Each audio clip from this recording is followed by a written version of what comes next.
Rather than being more in the centre, as many politicians have been in recent years, this is really, they're very, very far apart. Have you ever known them to be so far apart?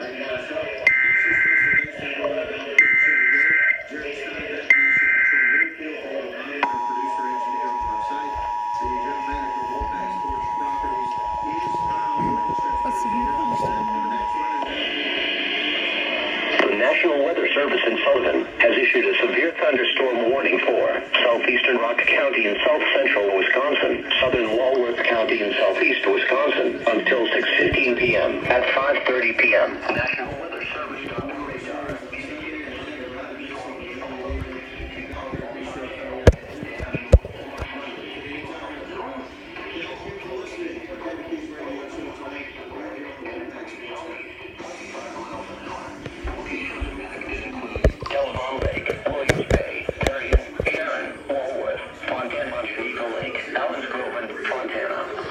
Thunderstorms produce damaging wind in excess of 60 miles per hour, destructive hail, deadly lightning, and very heavy rain.